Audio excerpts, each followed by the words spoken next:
예, 우리 단양 동지방 성도님들 이렇게 뵙게 돼서 너무너무 감사를 드립니다.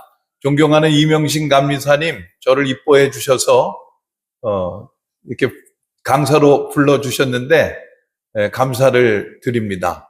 우리 매법교회 할렐루야 찬양대 찬양을 하나님께서 영광 중에 받으신 줄로 믿습니다. 우리의 무거운 짐들 다 주님께 맡길 때 주님께서 도와주실 줄로 믿습니다. 우리 찬양대원 중에 남성 파트가 두 분이 계시는데 정말 감동이 됐습니다. 멋진 진짜 사나이들입니다. 우리에게 귀감이 되는 귀한 모습 감사를 드립니다. 오늘 저녁 성회 첫 시간입니다. 거룩함으로 내일을 맞으라는 제목으로 민수기 11장 말씀의 은혜를 나누겠습니다. 제가 아들이 하나 있는데요. 중학교 다닐 때 여자친구 데리고 왔습니다. 굉장히 충격적이었습니다. 얘가 또 이러는구나. 그래서 이제 둘이 방 안에 틀어박혀 앉아가지고 시험 공부한다며 문을 닫고 공부를 하는 겁니다. 밖에서 얼마나 궁금한지 모릅니다. 그래서 자꾸 핑계를 만들어가지고 물 떠왔다, 먹을 것 좀 먹어라 이러면서 계속 들락달락 하는데 이제 그 녀석들이 이제 공부를 마치고 이제 나와서 이야기를 하는데 제가 그 여자친구에게 물어봤습니다. 교회는 다니냐? 그랬더니 안 다닌대요. 그러면서 저한테 물어보는 겁니다. 하나님이 있긴 있어요? 그러더라고요. 끝난 거죠, 뭐. 네? 걔는 그날로 끝난 거예요. 목사한테 있긴 있어요가 뭡니까? 그래서 너 왜 그런 의문을 갖게 됐냐? 그랬더니 하나님이 계시다면 어떻게 세상이 이럴 수가 있냐는 거예요. 애가 아주 그냥 중학생인데요. 아주 애가 똑 부러집니다. 하나님이 계시다면 왜 굶어 죽는 사람들이 있는 겁니까? 하나님이 계시다면 왜 세상이 이렇게 못마땅하게 돌아가는 겁니까? 그러면서 막 하나님한테 막 책임지라는 식이에요. 그래서 그냥 갔어요. 그리고 걔 간 다음에 제가 아들 녀석 불러다 놓고 아주 엄하게 얘기했습니다. 얼굴 안 보는 건 좋아. 그러나 믿음은 봐야 된다. 그래서 아직까지 우리 애는 혼자 살고 있습니다. 제가 그 녀석한테 대답을 못했어요. 하나님이 있긴 있어요? 하나님이 있다면 왜 이런 일이 있는 겁니까? 이런 일이 있는 겁니까? 막 이렇게 얘기하는데 그날 제가 정확한 대답을 못 해줬습니다. 그래서 늘 아쉬웠는데 나중에 지금 사역하고 있는 속초교회 가가지고 그 대답을 알게 됐어요. 저희 속초교회는요. 동해 바다가 내려다 보이는 3,200평 언덕에 딱 있습니다. 얼마나 풍광이 좋은지 몰라요. 옛날에 국민일보에서 한국에서 가장 아름다운 교회 몇 개 뽑았는데 거기에 선발된 교회입니다. 바다가 탁 있고 거기서 이제 일출을 보는 거예요. 이 겨울철 되면 우리 교회에서 교회 마당에서 일출을 볼 수 있습니다. 요즘 일출 시간이 7시 38분입니다. 그래서 오늘 아침에도 일출이 보였습니다. 그런데 여러분, 제가 동해 바다에서 목회하다 보니까 일출을 매일 볼 수 있는 게 아니더라고요. 통계적으로 1년 365일 중에 30일이 안 된대요. 그러니까 한 달 정도만, 12분의 1 정도만 이 일출을 볼 수 있지, 12분의 11은, 그러니까 11달 동안은 일출을 못 보는 거예요. 이제 일출이 어떤 거냐? 굉장히 감격적이에요. 제가 일출을 좀 보여드리겠습니다. 제가 해라고 치고, 여기가 이제 수평선이라고 치면, 이제 아침, 이렇게 올라와요. 해가. 여러분, 해가 1년 365일 중에 몇 번이나 올라올까요? 365회 올라오는 거죠. 얘는 아침마다 올라오는 겁니다. 이렇게 올라와요. 처음에는 가가지고 사진 많이 찍었어요. 일출을 볼 때마다 사진 찍고 동영상 찍고 그랬는데요. 우리 성도님들이 새벽기도 마치고 가실 때 아이, 목사님 오늘도 사진 찍으시냐고. 그러면서 자기들은 안 찍더라고요. 그 장엄한 광경을 사진에 안 담아요. 멋지죠? 그러면서 가시고 그래요. 근데 저도 이제 몇 년 있다 보니까 사진 안 찍게 돼요. 왜냐하면 변별력이 없어요. 매일 그거예요. 딱 이렇게 뜨는 거예요. 그런데 매일 365일 동안 해가 뜨지만 안 보이는 날이 있어요. 그게 1년에 11달이나 된단 말씀이에요. 1년에 330일 정도는 일출을 볼 수가 없습니다. 왜 그러죠? 구름이 끼면 이게 안 돼요. 이 독도 쪽에 구름이 끼면 우리 속초에는 아무리 맑아도 일출을 볼 수가 없습니다. 해가 있긴 있어요. 근데 구름 때문에 안 보여요. 그래서 저는 옛날에 저희 아들 여자친구 녀석한테 지금 목 놓아 대답하고 싶어요. 있긴 있어요. 하나님이 있긴 있어요? 물어보는 거죠. 그래, 있긴 있어. 있긴 있는데 구름이 껴서 안 보이는 거야. 구름이 껴서 우리의 죄가 가려서 하나님의 영광이 안 드러나는 거야. 굶어 죽는 사람이 하나님이 그들을 뭐 굶어 죽이냐? 우리들의 욕심 때문에 누군가가 그 자기 분복을 받지 못해가지고 굶기도 하고, 또 사람들의 욕심 때문에, 죄 때문에 서로 다투고 싸우다가 전쟁도 하고 그러는 거야. 하나님이 있긴 있는 거죠. 할렐루야. 시편 14편에 보니까 어리석은 자는 그 마음에 말하기를 하나님이 없다 하는도다. 이게 어리석은 거예요. 해는 매일 떠요. 근데 구름 때문에 가려서 우리가 볼 수 없을 뿐이죠. 구름이 걷히면 하나님의 은혜의 얼굴이 빛나게 될 줄로 믿습니다. 오늘 보니까 어린이들이 한 명도 없어서 아쉬운데, 제가 보통 다른 교회 가가지고 집회 때 이 해 떠오르는 퍼포먼스를 하면 어린이들이 매우 좋아합니다. 그리고 저의 이름이 정해져요. 뭐라고 정해지냐 하면 햇님 목사님. 저는 이 얼굴에다 대고 햇님이라는 소리를 들어본 적이 없어요. 그런데 이 속초에서 목회하면서 있긴 있다. 구름이 잔뜩 꼈지만 있긴 있다. 이것을 깨달으면서 어린이들로부터 햇님 목사님, 옛날에는 뭐 살찐 목사님, 뭐 이런 쪽으로 통용됐거든요. 그런데 아주 귀한 이름을 갖게 되었습니다. 우리 단양 동지방 모든 성도님들도 하나님은 계시다고 하는 이것을 믿는 믿음이 분명하게 되시기를 바랍니다. 하나님은 계시고, 하나님은 우리를 사랑하시고, 하나님은 반드시 우리에게 은혜 베푸실 줄로 믿습니다. 이번 사경의 성회, 저녁에 3번 모이는 아주 간단한 성회인 것 같지만 이 3번의 집회를 통해서 하나님은 우리 모두에게 가장 필요한 말씀으로 각각 그 심령을 어루만져 주시고 은혜 베풀어 주실 줄로 믿습니다. 그러므로 거룩함으로 그 날들을 맞이하라는 거예요. 자, 오늘 말씀 같이 한번 읽어보겠습니다. 사경회니까 우리 성경을 공부를 하겠습니다. 민수기 11장 18절 우리 같이 한번 읽어보겠습니다. 시작. 또 백성에게 이르기를 너희의 몸을 거룩히 하여 내일 고기 먹기를 기다리라. 너희가 울며 이르기를 누가 우리에게 고기를 주어 먹게 하랴. 애굽에 있을 때가 우리에게 좋았다 하는 말이 여호와께 들렸으므로 여호와께서 너희에게 고기를 주어 먹게 하실 것이다. 아멘. 성경이 보여주는 오늘과 내일이 민수기 11장 18절에 나옵니다. 오늘은 고난의 날입니다. 오늘은 참아야 되는 날입니다. 오늘은 견뎌내야 합니다. 그런데 내일은 좋은 날입니다. 그 좋은 날이라고 하는 상징이 뭐라고 나타났어요? 고기 먹는 날입니다. 얼마나 고기가 먹고 싶은지 울면서 고기를 원하던 이스라엘 백성들에게 하나님이 그래, 내가 고기 한번 쏜다. 이제 내일 고기 먹는 날입니다.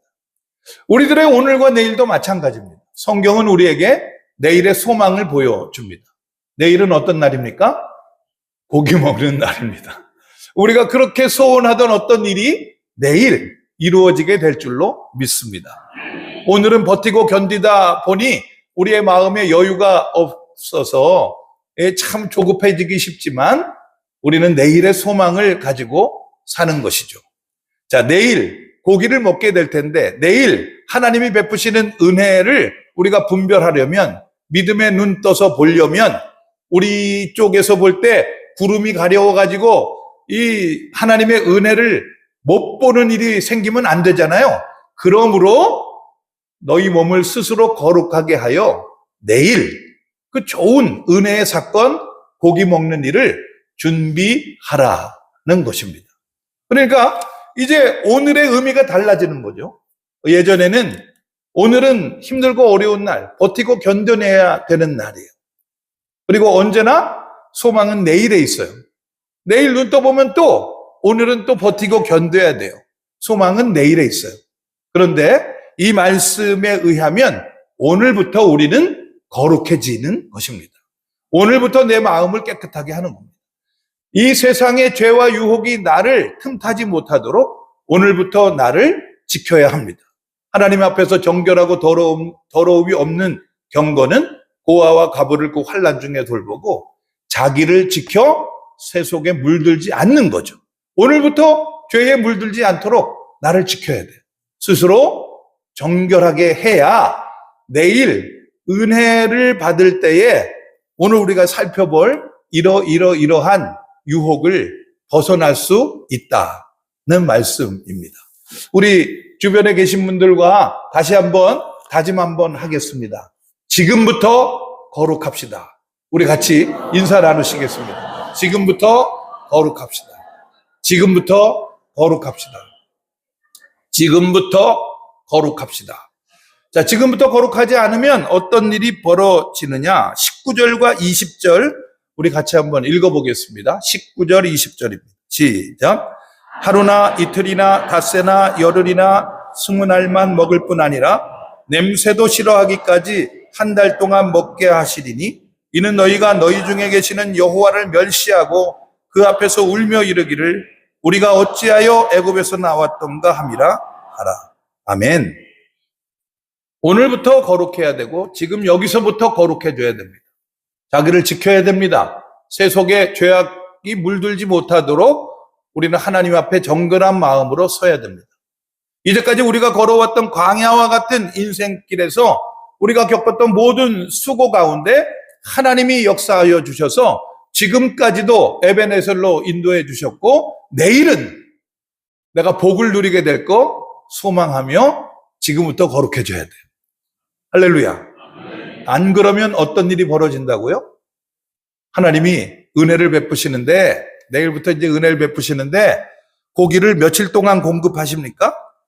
19절에 보니까 하루 이틀 닷새 열흘 20날만 먹을 게 아니라 20절에 보니까 한 달 동안 먹게 되는데 한 달 동안 고기를 먹으면 지금은 울고불고 그러잖아요. 고기 먹고 싶다고. 아우 고기 먹고 싶어. 삼겹살 땡겨. 막 이러면서 막 지금은 그 고기 먹을 생각이 간절한데 이게 내일 하루 먹을 때는 좋거든요. 그런데 한 달이 되면은요 물려요. 그래서 20절 앞에 보니까 냄새가 싫어지기까지 한다는 거죠. 냄새가. 여러분 이런 거 경험하신 적 있으세요? 이런 거 우리가 쉽게 경험하죠. 울면서 원했던 그 인간하고 결혼했어요. 그런데 한 달이 지났어요. 한 달 지나니까 부부싸움 하는 거예요. 내가 잘못 걸린 거예요, 이거. 이게 왜 그런 거예요? 상대방 때문에 그런 거예요? 아니에요. 내가 거룩해지지 않아서 그런 거죠. 내가 스스로 깨끗하게 하지 않았기 때문에 이런 일이 벌어지는 거예요. 성경 말씀은 그대로예요. 성경의 원리는 우리의 삶에 그대로 적용되는 것입니다. 너희 몸을 스스로 깨끗하게 하여 내일 베푸시는 은혜를 준비해야 한 달 뒤에도 은혜 감사할 수 있는 거죠. 우리 몸을 스스로 깨끗하게 하지 않으면, 거룩하게 하지 않으면 되는 대로 살고 사는 대로 생각하고 그렇게 우리의 마음을 믿음을 방치하면 우리는 한 달쯤 지나면 다 냄새가 난다는 거예요.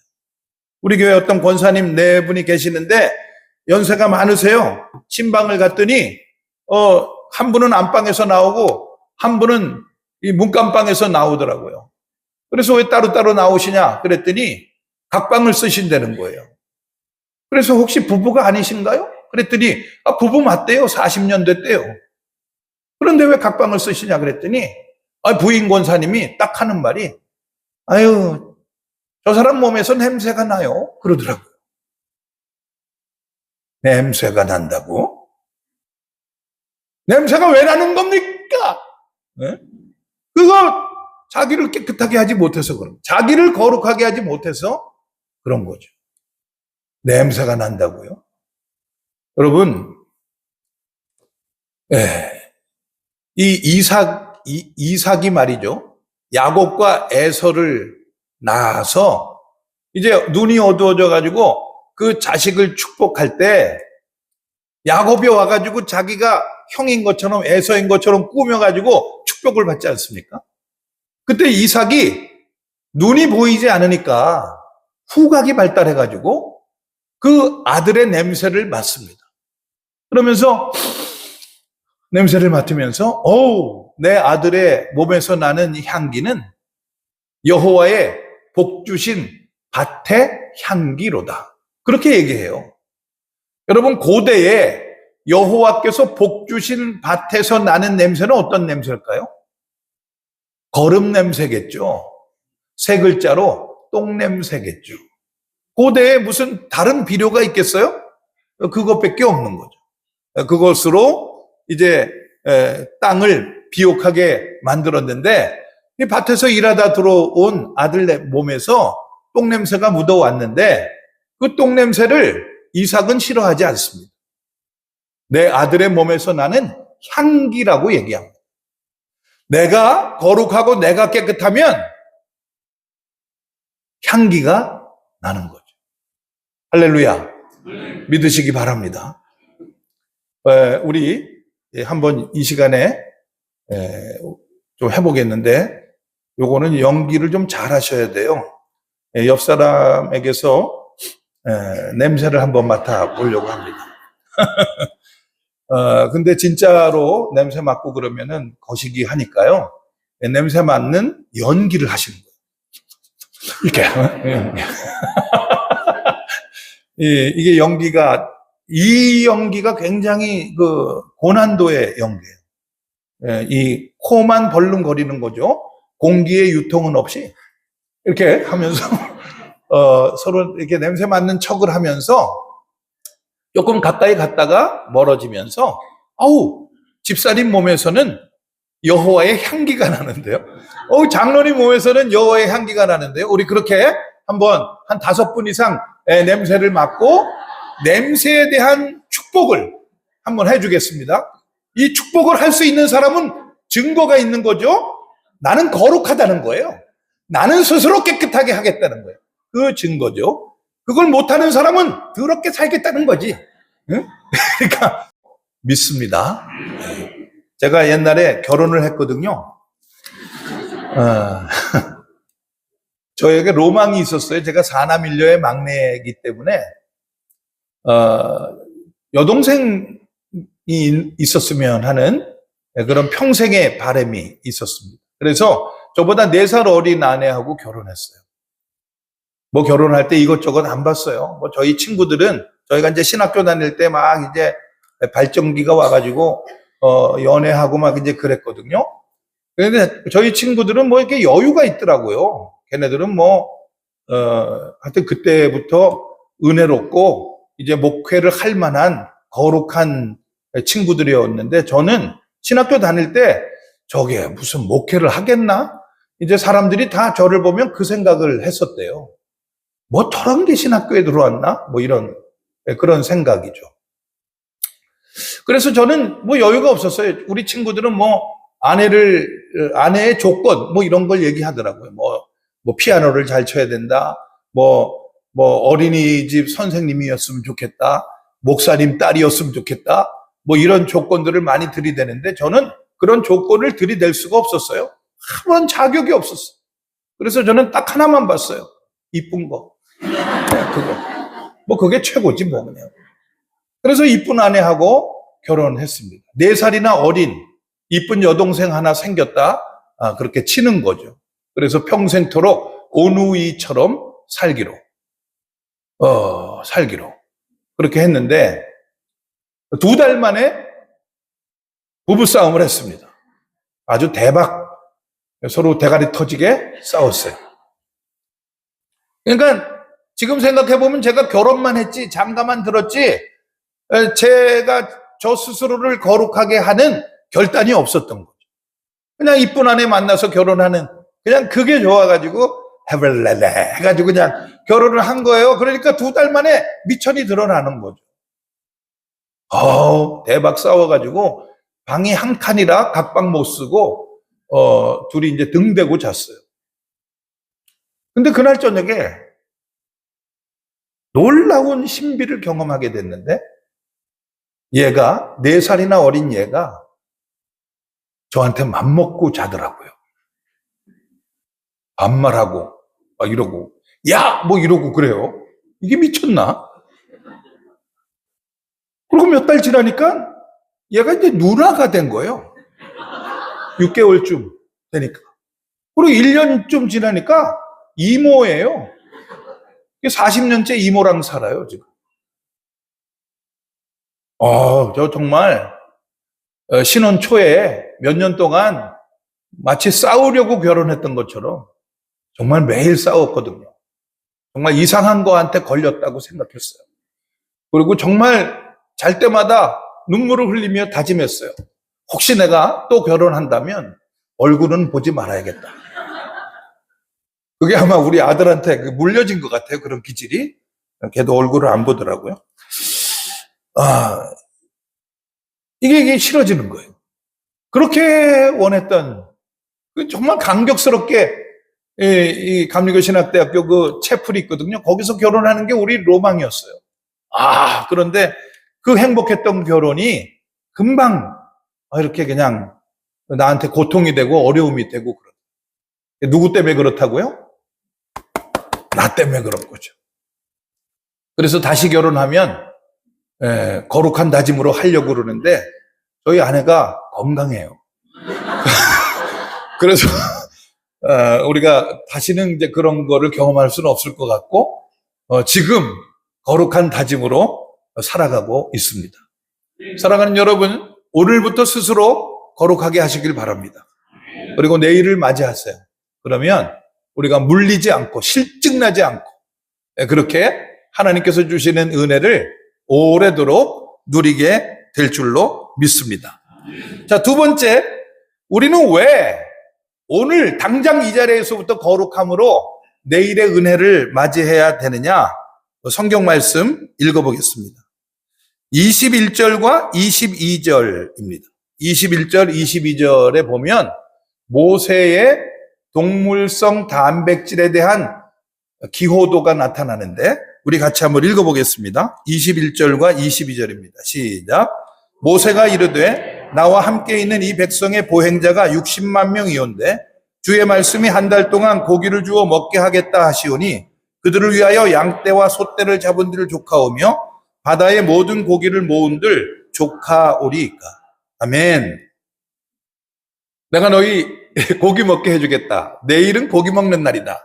그런데 고기 메뉴를 안 정한 거예요.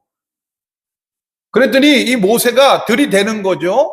이 모세는 고기 중에 뭘 좋아할까요?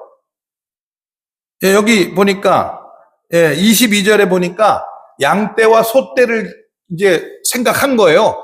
하나님이 고기 주어서 먹게 할게 그랬더니 딱 생각하는 게 양고기? 이렇게 생각한 거죠. 그러니까 이 모세는 양고기를 으뜸으로 치는 겁니다. 그 다음에 양고기가 없으면 2번째로는 뭘까요? 소고기죠. 소고기죠. 돼지는 못 먹게 돼 있으니까 돼지는 이제 못 먹고, 그리고 22절 뒤에 가서 보니까 물고기도 좋아하는 거예요.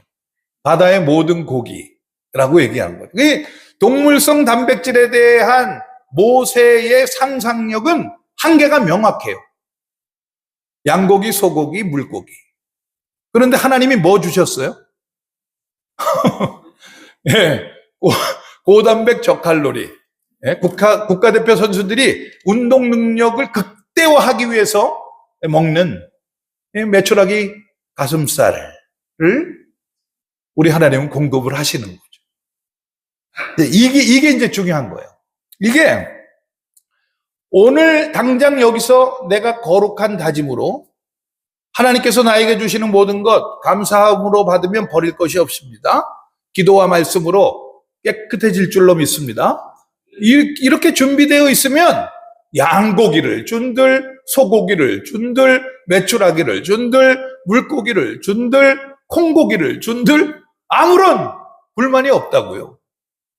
그런데 내가 오늘 거룩함으로 준비되어 있지 않으면 내일 하나님이 응답을 주시는데 내가 원했던 것이 아니면 느끼질 못해요. 내가 원했던 것이 아니면 감사를 못합니다.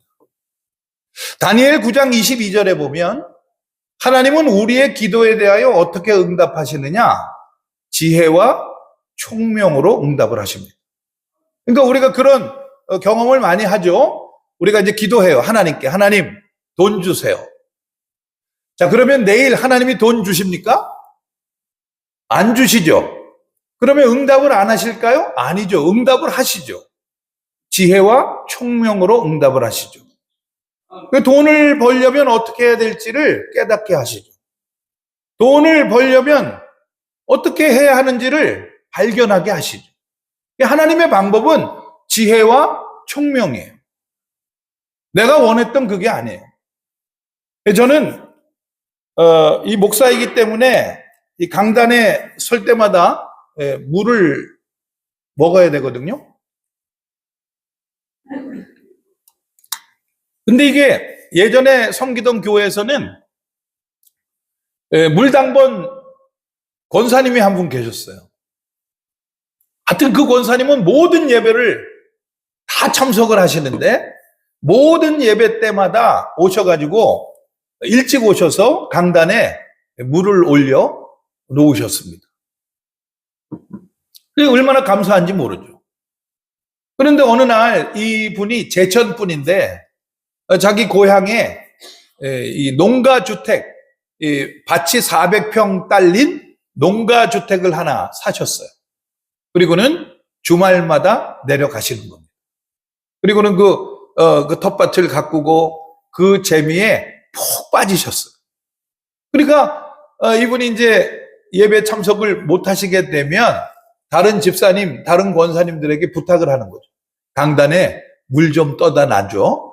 부탁을 하는데 이걸 뭐 10년 넘게 전문적으로 하시던 분과 부탁을 받아가지고 하시는 분들 이 사역의 차이가 있잖아요. 이 부탁받은 분들은 잊어버려요. 잊어버리고 뭐 물 안 떠다 놓고 그래요. 어느 날 주일 예배 때 올라갔는데 물이 없더라고요. 그래서 그냥 처음에 오늘은 국물도 없네. 이제 그런 생각으로 예배 인도를 했어요. 그냥 국물도 없는가 정도였는데 야, 이 나중에 설교를 해야 되는데 이 목이 말라가지고 말이죠. 아우, 힘들더라고요. 근데 그분이 안 계시니까 아무도 물 주지 않는 거예요. 여러분, 물이 없다고 하는 건 굉장한 일입니다. 이스라엘 백성들이 출애굽해가지고요. 그 구원의 기쁨을 감사하지 못하는 일들이 몇 번 있었는데 물 없을 때 그랬어요. 그러니까 물 없으니까 제가 막 다급해지더라고요. 그래서 그 다음날부터 기도했어요. 새벽마다. 하나님, 우리 권사님 밭을 어떻게 좀 콘크리트로 좀 덮어주시든지. 아무튼 이 권사님이 계셔야 되는데 이 강단의 물을 어떻게 하시겠습니까? 기도를 했습니다. 그리고 기도를 하고는 바로 월요일날 아침에 기도하고 월요일날 점심 때 어디 친구 목사님 만나가지고 밥 먹으러 식당 갔거든요. 식당 가가지고 깜짝 놀랐어요. 거기 응답이 써 있는 거예요. 물은 셀프입니다. 나 그 앞에서 얼마나 충격을 받았는지 몰라요. 저는 그 권사님이 저에게 물 떠다 주기를 바랬지 그런 응답을 기대하지는 않았거든요.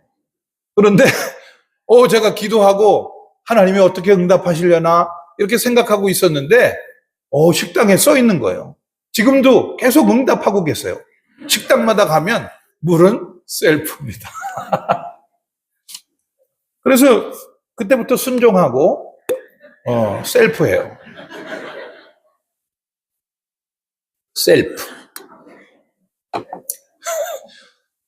우리가 오늘 거룩해지지 않으면 우리가 그렇게 눈물로 구했던 어떤 것에 대해서 하나님이 하나님의 방법으로 응답을 하실 거거든요. 아멘이 이렇게 적은 이유는 뭘까요? 여러분 믿으셔야 돼요. 우리가 몇 가지의 분명한 믿음이 필요한데 구원을 확실히 믿으셔야 되고요.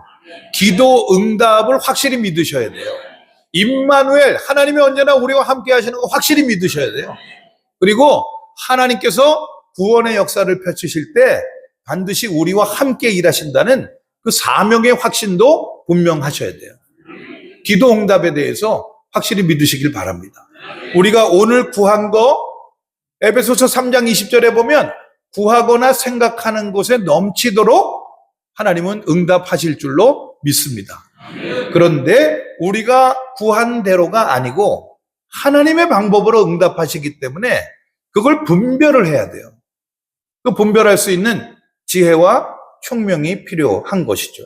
그러려면 조금 늦었더라도 지금부터라도 내가 거룩해져야 우리는 그거 분별할 수 있는 겁니다. 제가 아까 저희 아내 얘기했는데요. 이제 저희 아내하고 이제 잘 화해를 하고 그리고 이제 살게 됐어요. 그러다가 이제 저희가 부목사로 이제 어느 큰 교회에서 섬기게 됐는데 그 교회 부목사님이 4분이었는데 그 중에 저희 동기 목사님이 있었습니다. 거기는 주택이 이렇게 다 연립주택 한 채에 모여 살았어요. 101호, 102호, 201호, 202호에 부목사님 4이 모여 살았습니다. 저는 202호에 살고 우리 동기 친구 목사님은 201호에 살았습니다. 그러니까 뭐 얼마나 좋은지 몰라요. 집에 갔는데 갑자기 밥이 없다. 그러면 앞집 문 두드려가지고 밥 있니? 밥 좀 구워줘. 그러면 이제 밥 구워주면 그거 먹고 서로 아이들도 서로 돌보고 아주 장점이 많았습니다. 근데 제가 보니까 저희 친구 목사님 사모님이 정말 은혜가 충만한 거예요. 그 사모님은 저희 신학교 2년 후배거든요. 신학교 2년 후배면서 신학과 출신이에요. 대부분의 여학생들이 기독교 교육과인데 신학과는 굉장히 드문데 이 사모님은 신학과 출신입니다. 신학을 전공했는데 공부 잘했어요. 학교 다닐 때. 그런데 그 남편 목사님의 설교는 그렇게 신학적이지 않았어요. 뭔 말을 하는지 잘 모를 때가 많았어요. 그런데 그 남편 목사님이 설교할 때마다요, 이 사모님은 맨 앞자리에 앉아요. 그래가지고 은혜를 자기 혼자 다 받아요. 아멘, 아멘, 아멘. 그러면서 막, 뭐 정말, 뭐 별꼴이야, 정말. 그렇게 해요. 그리고 예배 마치고 나가잖아요. 그러면 사모님이 쪼르륵 먼저 나가가지고 저 로비에 서 있어요. 그리고 성도님들 다 가고 난 다음에 자기 남편 목사님하고 둘이 남으면 그렇게 설교를 마친 자기 남편 목사님을 축복을 해요. 당신 오늘도 설교를 잘 해줘서 너무 고맙다고. 내 마음에 감동이 넘친다고. 하나님이 함께 하시는 시간이었다고. 그러면서 뭐 당신은 최고의 설교자라고 그러고 막 그래요. 근데 저희 아내는 안 그래요. 저희 아내는요, 제가 설교를 하면 일단 저 맨 뒷자리에 앉아요. 그리고 처음에는 이렇게 고개를 들고 있어요. 근데 설교가 시작이 돼서 한 2, 3분, 4분, 5분 지나면 고개를 점점점 숙여요. 고개는 숙이는데 그 신비로운 게 눈은 그 자리에 있어요. 살벌하죠. 시퍼런 안광이 저 뒤에서 레이저처럼 저를 쏘는 겁니다. 그러니까 그 레이저에 담긴 의미를 우리는 알죠. 설교를 그따구로 하냐, 이 새끼야? 뭐 이런 거예요. 그리고 끝나고 나면 없어요. 그녀가 있었던 자리에는 싸늘한 바람만 붑니다. 그리고 이제 집에 가면 뭐 말도 안 해요. 말도 안 하고 한참 뭐 이렇게 자기 할 일만 하고 있다가 내가 오늘은 그냥 넘어가려 그랬는데 그냥 넘어갈 수가 없어. 설교를 그따구로 할 거면서 어저께 축구를 보고 자? 뭐 이러면서 이제 저를 개 잡듯이 잡는 거예요. 그래서 그때 부목사 때 그 십계명을 많이 어겼어요. 십계명에 뭐가 나오죠? 이웃의 아내를 탐내지 마라. 그 이웃의 아내가 탐나는 거예요. 하나님, 나도 지숙이 같은 사모님하고 살게 해주세요. 우리 후배 사모님이기 때문에 막 이름 부르면서 기도하는 거예요. 나도 설교 마친 다음에 죽을 쓰든 밥을 하든 이 설교 마친 다음에 축복해주는 아내와 살게 해 주옵소서. 기도하는 겁니다. 그런데 하나님이 그 기도에 내 방식대로 응답을 안 해주시는 거예요. 이 여자는 도대체 서슬이 펄해요. 얼마나 설교에 대해서 엄격한지 몰라요. 어느 날은 뭐 설교 내용이 좋으면 태도가 잘못됐다며 태도를 흠잡고, 어떨 때는 뭐 발음이 꼬였다 그러고, 어떨 때는 야곱하고 애서 얘기를 했는데 걔네 둘을 바꿔서 얘기를 했어요. 하여튼 그런 것들을 아주 그냥 설교가 끝나면 당일로 작사를 내는 겁니다, 저를. 내가 원했던 아내는 그런 아내가 아니죠. 저는 설교 마치고 정말 아내의 축복을 받고 싶었어요. 그런데 하여튼 그거는 안 되는 일이더라고요. 그래서 일단 제가 하나님께서 저에게 지혜를 주셔서 방향을 좀 바꿨어요. 하나님, 나 딴 거 모르겠고 됐고, 제가 설교했을 때 딱 한 사람, 이 여자가 은혜 받게 해 주옵소서. 이제 그렇게 설교자로서의 목표를 정확하게 설정을 하고, 이제 제 아내의 마음을 이제 살피고 제 아내의 상황을 보고 그 청중 한 사람에게 집중하기 시작을 했습니다. 그래서 이 말씀이 우리 아내의 삶에 어떻게 위로가 되고 어떻게 소망이 되고 어떻게 능력이 될까, 이런 걸 이제 하는 거죠. 근데도 계속 씹어요. 어느 날 주일날 예배 마치고 병원 신방을 가게 됐습니다. 지금도 그 병원 옆 사거리는 저에게 성지예요. 병원 신방을 마치고 집에 오느라고 그 사거리에 딱 좌회전 깜빡이를 켜고 이렇게 있는데 제 아내가 놀라운 얘기를 하더라고요. 오늘 낮에 당신 한 설교 중에 이런 부분은 참 감동이 됐어. 그러더라고요. 그래서 제가 제 아내에게 들키지 않으려고 왼쪽 눈으로만 울었어요. 이쪽으로는 못 울겠더라고요. 그 자존심, 응? 끝까지 남은 자존심으로 이쪽으로는 표정 관리를 하면서 이쪽으로는 얼마나 울었는지 몰라요. 하나님이 저에게 딱 맞는 아내를 주신 거죠. 이 설교 못하던 저를 설교자로 만들어 세우시려고. 저는 설교 끝나고 축복하는 아내를 원했는데 당장은 그 아내를 허락하지 않으셨지만 이제는 그렇게 됐어요. 그래서 이제 그 부수적인 효과로 저는 우리 이명신 감리사님 같은 그런 아주 훌륭한 목사님들을 만나게 되면 이렇게 가는 데마다 저를 강사로 불러주는 거예요.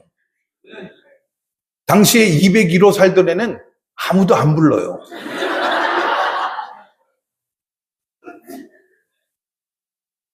아무도 안 불러요. 왜냐하면 뒤집어지는 청중이 지금도 있잖아요. 지금도. 그러니까 걔는 뭐 설교를 개발할 필요가 없어요. 그냥 지금도 그 사모님은 아멘, 아멘 이러세요. 그러니까 그 남편은 아무런 노력을 안 해도 되는 거죠. 그러나 저는 정말 눈물과 입장료 없이는 정말 나눌 수 없는 그런 고난 끝에 하나님이 저를 그렇게 이렇게 다듬어 주신 거죠. 이게 아마 지방 집회죠. 지방 집회니까 사모님들도 많이 참석하셨을 텐데 들을 귀 있는 사모님은 들으시고 하여간 작사를 내야 돼요. 사모님들이 아니면 그걸 누가 하겠습니까? 장로님들이 하겠습니까? 권사님들이 하겠습니까? 여러분, 제가 볼 때는 종교개혁한 지 지금 500년이 지났잖아요. 그 종교개혁을 하나님이 왜 하셨을까? 사모직분을 세우시려고 했다. 저는 이제 그렇게 믿습니다. 사모직분을 왜 세우셨을까? 작사를 내라고. 그래서 저희 교회도 우리 교회가 있고 바로 옆에 동명동 성당이 있거든요. 동명동 성당이랑 이렇게 딱 이렇게 거기가 2,400평, 우리가 3,200평이에요. 그래서 그 높은 언덕 위에 한쪽엔 성당, 한쪽에는 교회가 있어서 많은 사람들이 그 언덕을 굉장히 신성하게 여기거든요. 그런데 저는 성당과 교회가 함께 신성하게 여겨지는 것에 대해서 좀 불만이 있어요. 왜냐하면 설교가 달라, 설교가. 우리는 지금도 한치도 방심 못해요. 지금도 뭐 설교하다가 무슨 차별적인 용어나 무슨 교양적이지 않은 말 하거나 비속어가 섞이거나 그러면 자다가 제가 깜짝깜짝 놀라요. 제 아내가 목을 조르고 있어요. 설교를 그따위로 하려면 죽는 게 나아. 그러니까 저는 생명을 걸고 설교를 하는 겁니다. 목사로 하여금 생명을 걸고 설교를 하게 할 수 있는 그 축복의 사명은 누구에게 있느냐? 사모님들에게 있고, 그 사모님들을 교회에 세우시기 위해서 500년 전에 종교개혁을 하신 거 아니냐? 이렇게 생각을 하는 거죠. 할렐루야. 네. 여러분, 어떤 요거는 이제 좀 곁다리로 나간 거고, 우리 성도님들은 오늘 거룩함으로 준비되어 있어야 내 기도에 하나님의 방식으로 응답하실 때 우리가 그걸 구별하고 그 은혜를 누릴 수가 있다는 것을 꼭 기억하게 되시기를 바랍니다. 수건의 기도 제목들이 있으시잖아요. 뭐 남편을 위해서 20년을 기도하시는 분도 계시고 자녀들을 위해서 오랫동안 기도하시는 분들이 계세요. 이제는 그 기도가 아주 그냥 입에 붙어가지고 그 기도 제목을 기도하려면 그냥 따발초처럼 그냥 저절로 막 나오는 그런 수건의 기도 제목들이 있는데요. 그 수건의 기도 제목들을 올리신 다음에 확신을 가지셔야 돼요. 하나님은 응답하셔요. 그런데 그걸 내가 구별을 해야 돼요. 하나님이 어떻게 응답하시나? 식당에 가서도 벽을 살피셔야 되고 어디를 가도 누가 나한테 하는 말에 귀 기울일 수 있어요. 그렇게 하다 보면 그렇구나. 우리 주님은 내가 원했던 그것은 아니지만 가장 좋은 것, 메추라기 가슴살로 나에게 공급하시는구나. 그것을 구별하게 되고 내일 은혜 받는 날, 고기 먹는 날 감사로 그 일을 누리게 될 줄로 믿습니다. 마지막으로 우리가 오늘부터 거룩해져야 하는 이유는 23절 때문에 그렇습니다. 23절 말씀을 우리 같이 한번 읽어보겠습니다. 시작.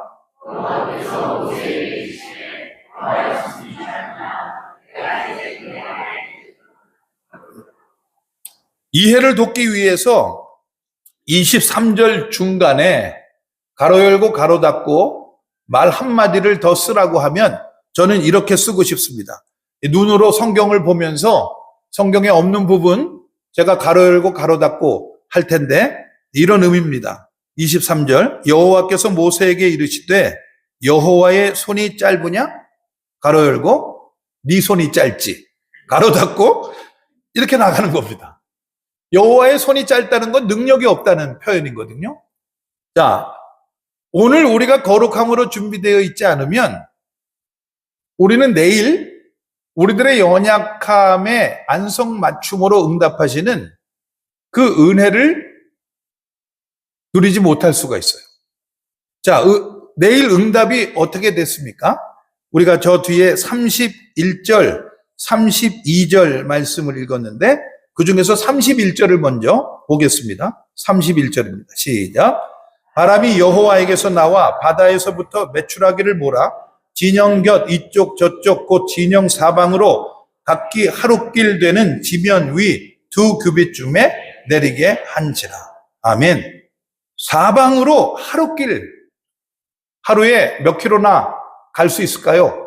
1시간에 4km 간다면 8시간 가면 한 30km 갈 수 있을까요? 동서남북 사방으로 30km. 광야니까 이런 스케일이 가능한 거죠. 30km. 이쪽으로도 저쪽으로도 30km의 메추라기가 가득한 겁니다. 가장 적게 적은 사람도 10호멜이에요. 한 호멜은 드럼통이 200리터인데 한 호멜은 220리터입니다. 그러니까 드럼통보다도 많은 그 드럼통에 고봉으로 쌓아서 10드럼통 적게 잡은 사람이 그렇게 잡았다는 거예요. 엄청난 양의 메추라기를 공급하신 거죠. 그런데 그 메추라기를 어떻게 공급하셨냐? 지면에서 2규빗 높이로 공급하신 겁니다. 원래 메추라기들은 그 높이로 나는 애들 아닙니다. 그보다 훨씬 더 고공을 나는 애들이에요.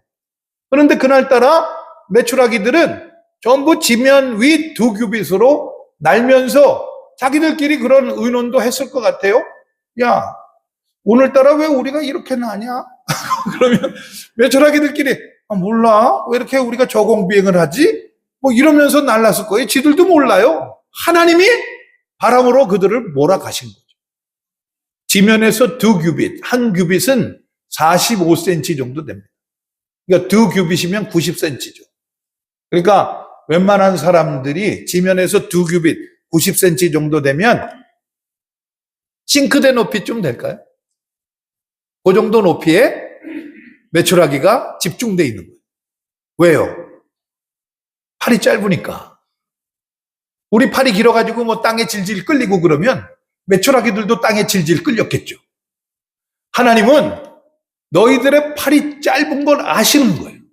이스라엘 사람들의 능력이 연약한 걸 아시는 거예요. 그리고 그 연약한 능력으로 감당할 수 있는 높이로 은혜를 부어주시는 거죠. 엄청난 은혜를. 적게 잡은 사람도 10드럼이 넘는 엄청난 수확을 허락해 주시는 겁니다. 이게 필요해요. 오늘 우리가 거룩함으로 준비되면 우리는 연약함을 가지고 내일 은혜 안으로 들어갈 수가 있습니다. 근데 오늘 내가 거룩하지 않으면 내일 은혜 안에 못 들어가요. 왜냐? 내가 연약한 거 누구보다도 내가 먼저 알거든요. 이 연약한 거 내가 먼저 알면은 내일 아침에 얘가 팔이 짧으니까 알아서 기어요. 알아서 겨요. 그러면 원래 당당하게 서 있을 때의 높이로 공급하시는 그 은혜를 내가 기어댕기고 있기 때문에 모른다고. 메추라기들 그 밑으로 기어댕기는 거죠. 저는 목회하면서 청년들의 삶에서 그걸 많이 봅니다. 우리 청년들이 뭐 학교 다니고 이럴 때 신앙생활 열심히 하거든요. 그러다가 이제 졸업을 하면서 취업을 합니다. 그 취업을 하는데 특히 이제 대기업 들어가는 청년들 중에 알아서 기는 애들이 있어요. 연수원 갔다 왔더니 야, 내 능력 가지고는 그 회사 그 사람들하고 같이 일하는 게 이 만만치 않거든요. 그러니까 이 청년들이 알아서 겨요. 회사에 노예가 돼가지고 그 이전에 가졌던 신앙적인 비전, 무슨 기도 제목 이런 거 다 내팽개치고요. 그냥 알아서 겨요. 자기가 연약한 걸 자기가 아니까. 그리고 믿음 잃고 예배를 잃고 기도를 잃고 말씀을 잃고 그러고 살아요. 여러분, 대한민국에서 대졸 청년들이 가장 가고 싶은 회사가 삼성이랍니다. 그런데 그 삼성에 들어간 대졸 신입 사원들의 평균 근속 기간이 10년이 안 되더라고요. 9년 몇 개월이에요. 설설 기다가 10년은 가는 거예요. 자기가 능력이 없으니까 안 하는 거죠. 아이고, 난 못해요. 뭐, 이런 거죠. 그러면서 이 10년 세월을 그냥 허송하는 거예요. 귀한 영혼들이 이 다음 세대의 교회를 책임질 일꾼들이 그런 식으로 설설 기면서 지금 어디를 기어다니고 있는지 잘 모르겠어요. 우리가 연약하죠. 그러나 연약한 거 하나님이 우리보다 더 잘 아세요. 연약한 대로 서는 거죠. 당당하게 서는 거예요. 내가 지금 거룩한 다짐 가지고 내일 은혜의 장중에 딱 쓰면 주님은 우리의 팔이 짧은 거 아시고 거기에 가장 맞춤한 높이로 은혜를 부어주시는 거 여러분 믿으시기를 바랍니다. 그거 믿으셔야 돼요.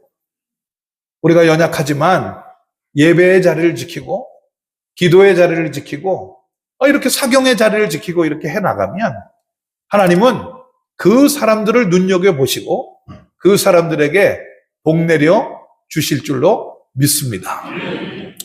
거룩함으로 내일을 맞으라. 내일은 참 좋은 날입니다. 오늘은 힘들고 어려워도 내일은 하나님이 우리에게 응답하실 텐데 그 믿음을 가지고 오늘부터 거룩함으로 살아갈 때 우리는 냄새에 질리지 않게 되고요. 우리는 하나님이 다른 방법으로 응답하셔도 그거 분별할 수 있게 되고요. 그리고 우리는 우리의 능력이 짧아도 하나님께서 채워주시고 도와주시고 인도해 주시는 중에 그 은혜를 넉넉히 누릴 수 있게 한다는 것을 우리 삶으로 체험하게 될 줄로 믿습니다. 할렐루야. 우리 찬송 아까 불렀던 435장 우리 한번 다시 부르시고 우리 말씀을 꼭 붙들고 함께 잠깐 기도 드리겠습니다.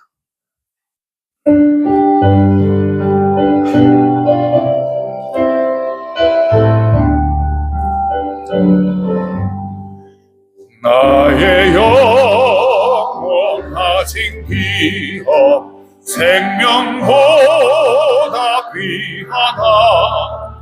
나의 갈 길 다가도록 나와 동행하소서. 주께로 가까이 주께로 가오니 나의 갈 길 다가도록 나와 동행하소서. 세상 부귀 아니함과 모든 명예 버리고 험한 길을 가는 동안 나와 동행하소서. 주께로 가까이 주께로 가오니 나의 갈 길 다가도록 나와 동행하소서. 어두운 골짝 지나가며 험한 바다 건너서 천국 문에 이르도록 나와 동행하소서. 주께로 가까이 주께로 가오니 나의 갈 길 다가도록 나와 동행하소서. 아멘. 우리 함께 기도드리겠는데요. 성경책 펼쳐놓고 기도하면 좋겠습니다. 오늘 우리에게 주신 민수기 11장 18절 말씀 쭉 이후로 보시면서 거룩해지기를 다짐하는 겁니다. 하나님, 죄 짓지 않겠습니다. 감사함으로 거룩함으로 내일을 맞이하겠습니다. 원망하거나 불평하거나 남 탓하지 않겠습니다. 하나님께서 반드시 나에게 은혜 베풀어 주실 줄 믿습니다. 그 은혜를 분별하게 하여 주옵소서. 믿음의 눈뜨게 하여 주옵소서. 말씀을 보면서 이 말씀을 저 목사님은 이렇게 우리에게 들려줬는데 나에게 또 하나님은 이 말씀을 통해 무슨 말씀을 하시려나? 그런 기대를 가지고 말씀을 보면서 기도를 하세요. 그러면 하나님께서 또 각 사람의 심령에 가장 합당한 모습으로 은혜를 베풀어 주실 줄 믿습니다. 중요한 건 거룩하겠습니다. 죄 짓지 않겠습니다. 하나님께서 반드시 나에게 은혜 베푸실 줄로 믿습니다. 그 믿음을 고백하며 우리 같이 기도드리겠습니다. 주여! 주여! 주여! 주님의 은혜를 감사를 드립니다. 주님의 사랑 감사를 드립니다. 주의 놀라운 은총으로 우리에게 허락해 주시는 줄로 믿습니다. 아버지 하나님, 주의 하나님 아버지 우리에게 오늘 민수기 11장 말씀을 통해 허락하신 은혜, 주의 하나님 아버지 넉넉한 은혜로 채워주신 줄 믿사오니 그 은혜를 내일 우리가 누리게 될 줄로 믿고 오늘 이 저녁 시간에서부터 주의 하나님 아버지 깨끗하게 하시고 거룩하게 하시고 주의 하나님 아버지 주님만 바라보는 소망으로 나아가도록 인도해 주옵소서. 말씀을 통해 역사하실 줄 믿습니다. 기도드릴 때 우리를 붙들어 주실 줄 믿습니다. 주의 하나님 아버지 주여 하나님 앞에 믿음으로 나아갈 때 우리를 맞이해 주실 줄 믿습니다. 주의 하나님 아버지 우리를 통해 역사하실 줄 믿습니다. 우리가 연약할지라도 주님은 우리를 붙들게 하시고 하나님의 귀한 은혜와 사랑으로 채워주실 줄로 믿습니다. 주의 하나님 아버지 날마다 감사로 살아가게 하여 주옵소서. 한번이 일상이 된 우리들의 삶을 지루함으로 여기지 아니하고 주여 냄새 난다고 불평하지 말고 주여 언제나 감사로 맞이하며 언제나 소망 중에 허락하신 하루하루를 맞이할 수 있도록 인도해 주시옵소서. 날마다 우리를 새롭게 하시고 날마다 우리를 채우시고 날마다 우리를 넉넉히 하실 줄로 믿사오니 하나님의 귀한 은혜 가운데서 우리가 주의 하나님 그 모든 은혜를 넉넉히 누리며 나아가도록 인도해 주시옵소서. 주의 하나님 아버지 우리가 기도하고 구하는 것 생각하는 것에 넘치도록 응답하실 줄로 믿습니다. 주의 하나님 아버지 우리를 지켜주옵소서. 하나님의 귀한 은혜 가운데 드러나도록 도와주시옵소서. 주의 하나님 아버지 주님의 귀한 은총으로 주의 하나님 아버지 주님의 방법으로 응답하시는 주님의 응답을 분별하여 주의 하나님 주님과 동행하는 거룩한 걸음으로 나가게 하여 주옵소서. 우리가 연약합니다. 우리가 능력이 없습니다. 우리가 팔이 짧습니다. 주의 하나님 아버지 우리가 주의 안을 한 것이 없습니다. 주의 하나님 주님만 의지합니다. 우리들에게 가장 합당한 모습으로 우리들에게 가장 맞춤한 은총으로 허락해 주실 줄로 믿사오니 주의 하나님 아버지 그 은혜 누리게 도와 주시옵소서. 안양동 지방 주의 하나님 사경회가 주의 심령을 살리는 귀한 은혜의 자리 되게 도와주시옵고 하나님의 귀한 은혜 가운데서 주의 하나님 아버지 우리 모두가 다 거룩함으로 일어날 수 있도록 인도해 주옵소서. 오늘도 말씀을 통해 각 사람의 심령으로 만져주신 줄로 믿사오니 주의 하나님 아버지 그 은혜가 주의 하나님 아버지 말씀의 능력이 우리 삶의 소망이 되고 우리 삶의 주의 하나님 힘이 되도록 역사하여 주시옵소서. 주여 죄 짓지 않게 도와주시고 거룩한 다짐으로 날마다의 아침을 맞이할 수 있도록 인도해 주시옵소서. 하나님 은혜 감사드립니다. 허락하신 말씀 가슴에 새깁니다. 언제나 거룩한 다짐으로 살아가게 하여 주옵소서. 자기를 지켜 세상의 유혹과 죄에 물들지 않도록 인도해 주시옵소서. 내일은 반드시 우리에게 응답하실 줄로 믿습니다. 그 응답을 분별할 수 있도록 우리의 믿음의 눈 밝혀주실 때에 지혜와 총명으로 환하게 하여 주시옵소서. 우리가 연약한 거 다 아시고도 우리에게 사명 맡겨주신 것 믿습니다. 사명을 감당코자 할 때에 주님은 가장 합당한 모습으로 가장 맞춤한 모습으로 우리를 도와주실 줄로 믿습니다. 우리를 통해 교회를 교회되게 하실 줄 믿습니다. 우리를 통해 예배를 예배되게 하실 줄 믿습니다. 우리를 통해 한 영혼이라도 더 그리스도께로 인도하는 구원의 역사가 이루어지게 될 줄로 믿습니다.